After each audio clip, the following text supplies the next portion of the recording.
Welcome to Bind EduTech, and we are discussing the short question answer type solved questions of the chapter Should Wizard Hit Mommy।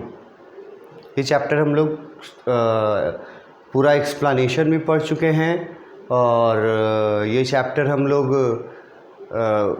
Multiple choice questions भी देखे हैं और अब हम लोग इस chapter का शॉर्ट क्वेश्चन आंसर्स डिस्कस कर रहे हैं जो सॉल्व्ड हैं। क्वेश्चन नंबर 2 हम लोगों ने देखा था जिसमें बेसिक टेल ये कीवर्ड था। बेसिक टेल क्या था? जिस बेसिक टेल पर जैक की हर कहानी उसी बेसिक टेल को फॉलो करती थी, हर कहानी। तो बेसिक टेल क्या था वो पूछा। तो जो आंसर मैंने यहाँ पर डिस्कस किया ये वर्ड लिमिट के अकॉर्डिंग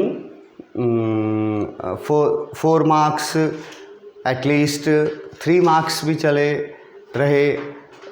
लेकिन अगर 2 नंबर का पूछ दिया, सिर्फ 2 ही नंबर का पूछ दे कि सेम क्वेश्चन कि बेसिक टेल क्या था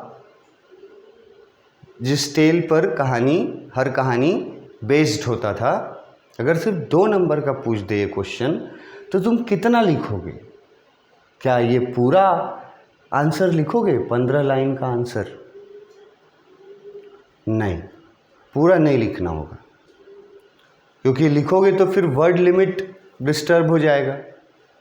2 मार्क्स का क्वेश्चन में पूछ दिया तो वर्ड लिमिट तो 30-40 शब्दों में होगा, 30-40 वर्ड्स होगा।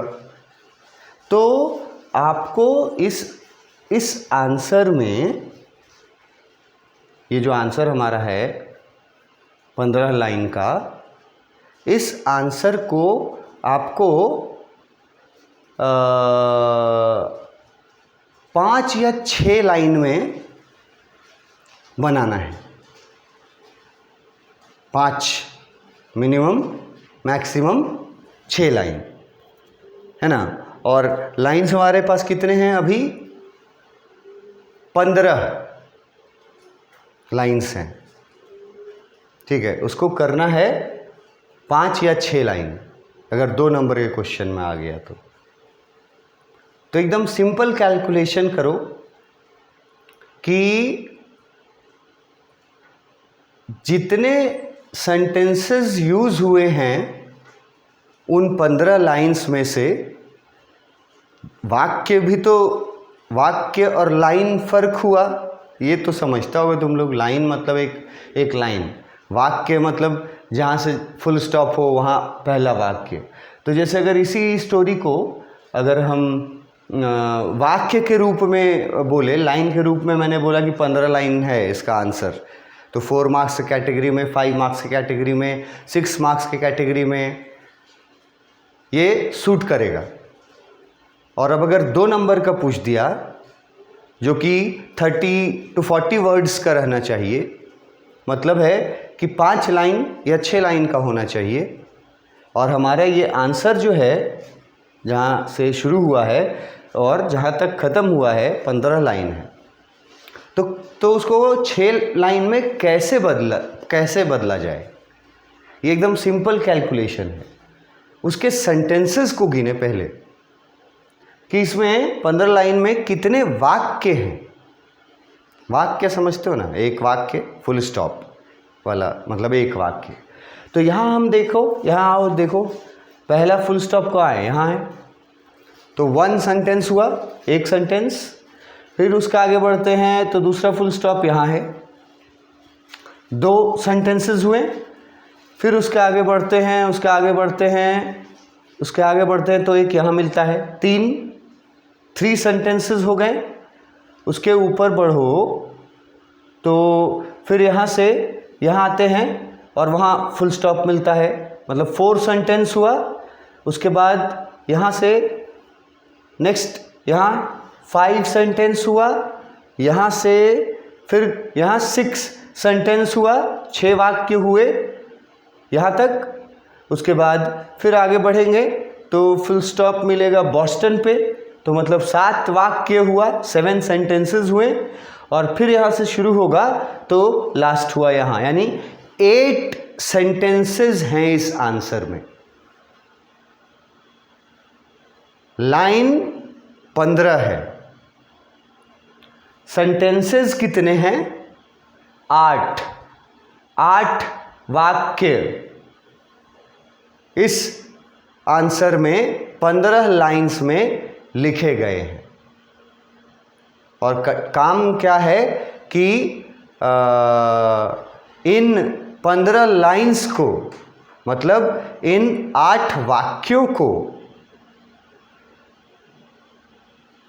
कम करके और आपको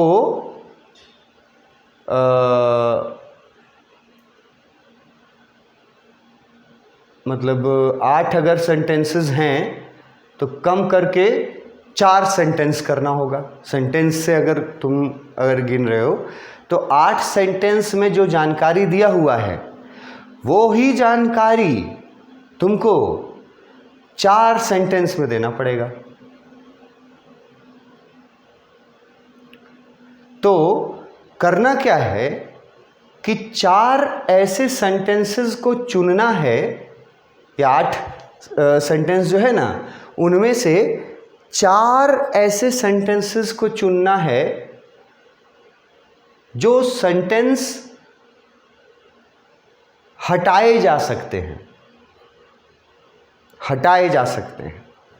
ऐसे 4 सेंटेंसेस को चुनना है। ऑब्वियस है कि शुरुआत वाला सेंटेंस तुम नहीं हटा सकते हो, लास्ट वाला सेंटेंस जो है वो भी तुम नहीं हटा सकते हो। तो 2 सेंटेंस तो फिक्स हो गए। अब बीच में बच गए 6 सेंटेंस। उन 6 सेंटेंसेस में से तुमको 4 सेंटेंसेस को घटाना है, मतलब वहाँ से हटा देना है। और वो 4 सेंटेंसेस ऐसे होने चाहिए जिनके हटाने से बेसिक टेल जो था वो शुरू से अंत तक समझ में उसमें आ जाए। 4 आपको वाक्य कम करने हैं। अब ये यहाँ पर थोड़ा इंडिविजुअल जो बैकग्राउंड का हम बात करते हैं कि जितने भी स्टूडेंट्स क्लास 12th में हैं उन सबका इंग्लिश का बैकग्राउंड बिल्कुल अलग अलग है, बिल्कुल अलग अलग। कोई स्टूडेंट ऐसा भी है क्लास 12th में जो एक्सीलेंट के कैटेगरी में आता है, इंग्लिश में अच्छी नॉलेज है, उसको अच्छी जानकारी है। कुछ उसी क्लास में कुछ ऐसे बच्चे हैं जो गुड या वेरी गुड के कैटेगरी में आते हैं। उसी क्लास में उन्हीं के साथ कुछ ऐसे बच्चे बैठे हुए हैं जो एवरेज कैटेगरी के आते हैं। उसी क्लास में उन्हीं बच्चों के साथ ऐसे बच्चे भी बैठे हुए हैं जो पुअर इंग्लिश बैकग्राउंड से आते हैं, और उसके नीचे भी होते हैं जो मतलब वर्स्ट इंग्लिश बैकग्राउंड से भी हम बच्चों को एक्सपेक्ट करते हैं। क्लास 12th में जितने बच्चे हैं और जिन बच्चों को इंग्लिश कोर पढ़ना है, उन बच्चों में से सारे बच्चे अलग अलग कैटेगरीज में बांटे जा सकते हैं कि कौन किस कैटेगरी का है। तो 4 सेंटेंस जो हम हटाने का बात कर रहे हैं कि 4 सेंटेंसेस हटा दिए जाएं अगर, तो ये हमारा वर्ड लिमिट जो है वो पूरा हो जाएगा, मतलब घट करके उतना आ जाएगा जितना 2 मार्क्स के लिए होना चाहिए। यहाँ पे सेंटेंसेस को घटाना ये जो काम है, ये आपके इंग्लिश के बैकग्राउंड पे डिपेंड करता है सीधे सीधे। और ऐसा तो है नहीं कि हम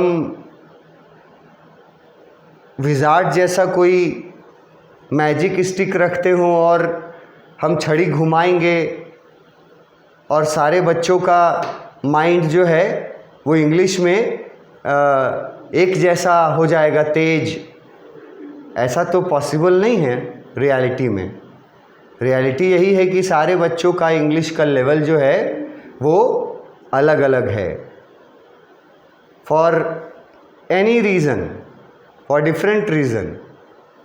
किसी को नहीं मिला सुविधा इसलिए अंग्रेज़ी बैकग्राउंड कमज़ोर है, किसी को मिला लेकिन वो लिया नहीं इसलिए इंग्लिश का बैकग्राउंड कम है। तो अलग अलग तरह के स्टूडेंट्स हैं, अलग अलग तरह के कैटेगरी के स्टूडेंट्स हैं क्लास 12th में। तो यहाँ पर जो 4 लाइन घटाने का बात हो रहा है, 4 सेंटेंस, ये डिपेंड करता है आपके बैकग्राउंड के ऊपर, इंग्लिश का जो बैकग्राउंड है। तो जिनका अच्छा बैकग्राउंड होगा वो उन 4 सेंटेंसेस को मतलब सही सेंटेंसेस को सही तरीके से घटा पाएंगे। जिनका पुअर या एवरेज कैटेगरी के हैं तो वो भी सेंटेंसेस को घटाएंगे, तो अपने हिसाब से घटाएंगे, अब जो उनको जो लेवल है उनका। जो थोड़े वीक हैं इंग्लिश में उनको भी 4 सेंटेंस घटाना है, तो वो भी 4 सेंटेंस अपने तरफ से, अपने समझ से, अपने बुद्धि से 4 सेंटेंस वो भी हटाएगा।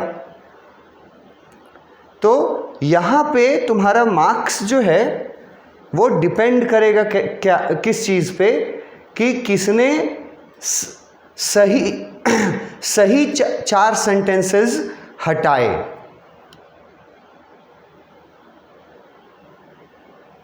किसने सही वाले 4 सेंटेंसेस हटाए और बाकी रहने दिया। 2 सेंटेंस फिक्स हैं स्टार्टिंग, मतलब ये जो करेंगे कि हर स्टोरी जो था उसका एक बेसिक टेल होता था, ये सेंटेंस तो पहला फिक्स है, ठीक है। और उसके बाद ये सेंटेंस कि they would have dinner together and the story ends, ये सेंटेंस भी फिक्स है बेसिक टेल में, इसको हटा नहीं सकते हैं। इसके बीच जो वाक्य हैं 6 वाक्य, उन वाक्यों में से 4 वाक्यों को हटाना है, कम से कम हटाइएगा तो 3 वाक्यों को ज़रूर हटाना है मिनिमम में। तो किस किस वाक्य को हटाना है ये मेरे बताने से तुमको कोई फ़ायदा नहीं है, क्योंकि मैं तो अपने नॉलेज से बताऊंगा ना कि इसको हटा देंगे, इसको हटा देंगे, ऐसे कर देंगे, क्योंकि मुझे है थोड़ी बहुत नॉलेज इंग्लिश की। तो मैं ये बताऊंगा कि मैं किसको किसको हटा दूंगा तो आप कुछ नहीं सीख पाइएगा, ठीक है, और उससे फ़ायदा भी कोई नहीं होगा, रट आप नहीं पाइएगा, ठीक है।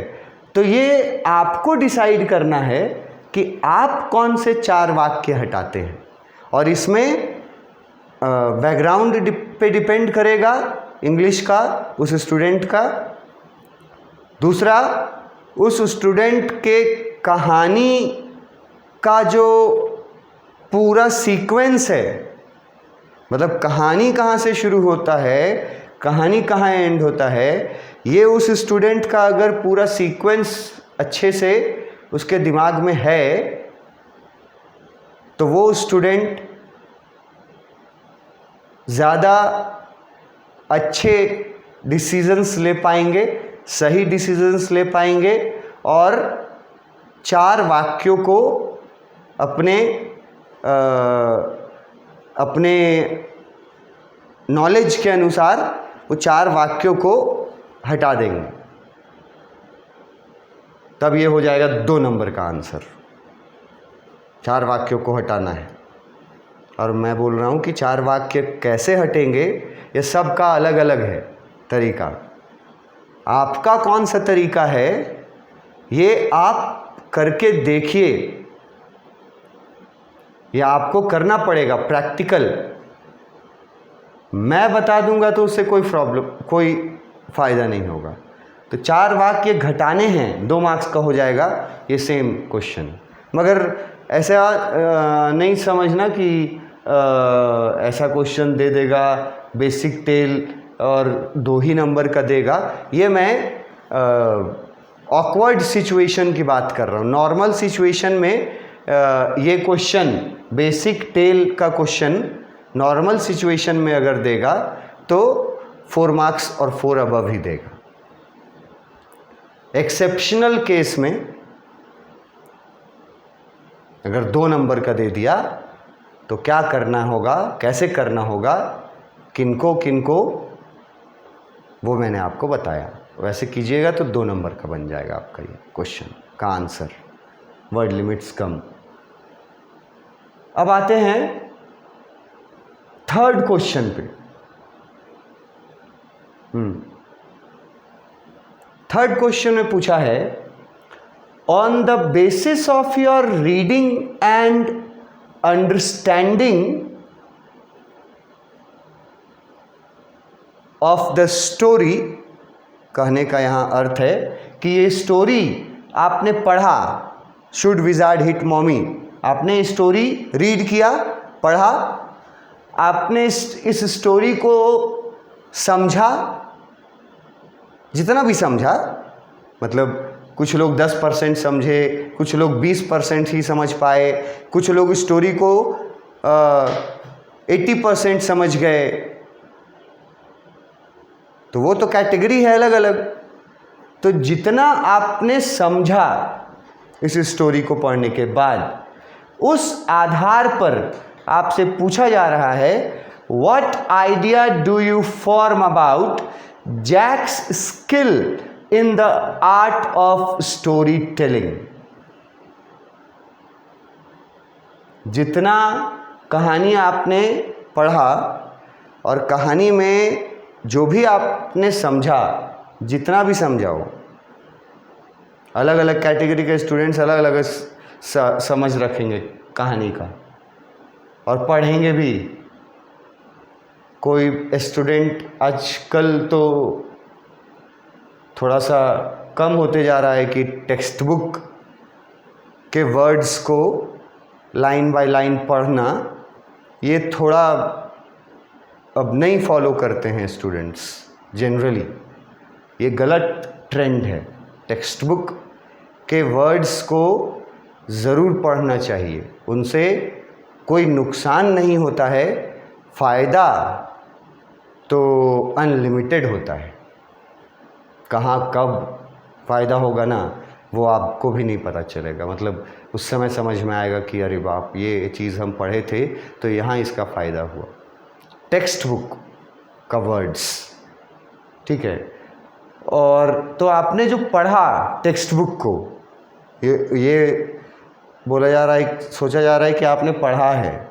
नहीं पढ़ा है तो अलग बात है। पढ़ा है आपने और समझा है। अब यहाँ समझने का भी अलग अलग कैटेगरी है। को जो जिस तरह से समझा है उस अनुसार ये बताइए कि जैक का स्किल वर्ड का मतलब समझते हैं आप? अगर कुछ लोग स्किल कुछ लोग अगर नहीं समझते तो स्किल के जगह आसानी से तुम एक वर्ड मतलब समझने के लिए, बोल चाल के लिए टैलेंट वर्ड लगा के देखो, स्किल जैसा, स्किल के जगह पे टैलेंट वर्ड तो सब कोई समझता है, टैलेंट। तो ये स्किल जो है ना, वो टैलेंट वहाँ अगर तुम लगा के समझो तो जैक का जो टैलेंट था, स्किल था स्टोरी टेलिंग का। स्टोरी टेलिंग को एक आर्ट बोला जा रहा है, कला है ये। Story telling is an art. और जो हम लोग वीडियोस बनाते हैं या अगर फिजिकल क्लास भी जो टीचर्स पढ़ाते हैं जिन बच्चों को, वो जो पढ़ाना है स्टोरी टेलिंग, मतलब हम सीधा पढ़ाने से जोड़ रहे हैं। टेक्स्ट बुक में टीचर ही ना पढ़ाते हैं, तो वो वो स्टोरी टेलिंग जो होता है ना, वो एक कला है, उसको एक आर्ट बोला जा रहा है। और क्वेश्चन पूछा जा रहा है कि जैक इस आर्ट में कितना टैलेंटेड था, ये आप बताइए on the basis of reading and understanding the chapter should wizard hit mommy. कि आपने पढ़ा, आपने समझा, बताइए कि जैक जो है उसका टैलेंट जो था किस चीज़ में, स्टोरी टेलिंग में। और स्टोरी टेलिंग को क्या बोला गया, आर्ट बोला गया है, कला है। तो कहानी सुनाने की कला में, हिंदी अगर इसको हम लोग अनुवाद करने की कोशिश करें तो कहानी सुनाने की कला में जैक कितना टैलेंटेड था, कितना टैलेंट उसमें था, ये आपसे आपका ओपिनियन पूछा जा रहा है, योर व्यू पॉइंट, कि आपका व्यू पॉइंट क्या है। जैक का स्टोरी टेलिंग का कला में जैक कैसा था, टैलेंटेड था तो कितना टैलेंटेड था, कैसे टैलेंट पता चलता है, अगर नहीं टैलेंटेड था तो ये कैसे आप प्रूफ कीजिएगा कि नहीं टैलेंटेड है।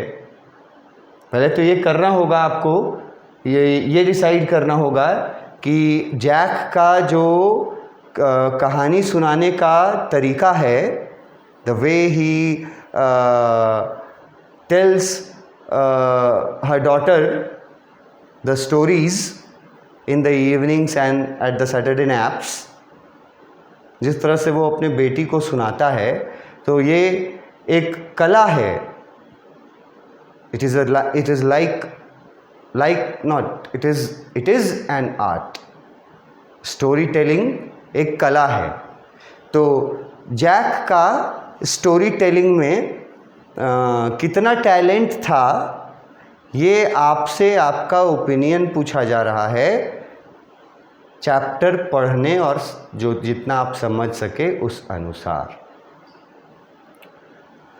तो अगर कीवर्ड की बात करें कि क्वेश्चन में कोई भी क्वेश्चन दे दे, एग्जैक्ट यही क्वेश्चन देगा ये ज़रूरी नहीं ना है। तो अगर सिर्फ ये लाइन अगर सिर्फ शामिल रहे यहाँ किसी भी क्वेश्चन में, ये लाइन,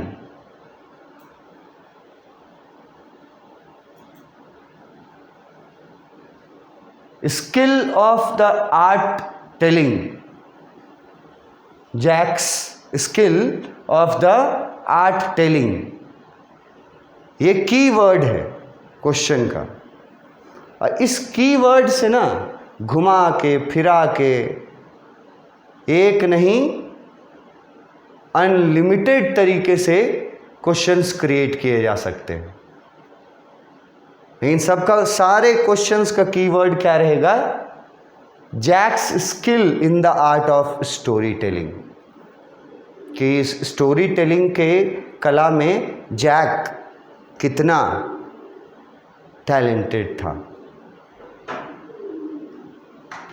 किसी तरह से भी पूछेगा। और जैसे मैंने इसका आंसर जो बनाया है ये 2-3 मार्क्स के कैटेगरी के लायक बनाया है, 2-3 नंबर के कैटेगरी के लायक मैंने इसका आंसर बनाया है, जो मेरा आंसर है। फिर यह आंसर हम लोग अपने पॉइंट ऑफ व्यू से 2-3 मार्क्स का अगर आए तो कितना लिखेंगे ये देख लेंगे। और उसके बाद फिर ये भी डिस्कस करेंगे कि अगर यही क्वेश्चन सेम क्वेश्चन 6 नंबर का आ जाए तो फिर इतना में से 6 नंबर कैसे मिलेगा, क्या जोड़ना पड़ेगा, ये डिस्कस करेंगे हम लोग अपने नेक्स्ट क्लास में। Thank you.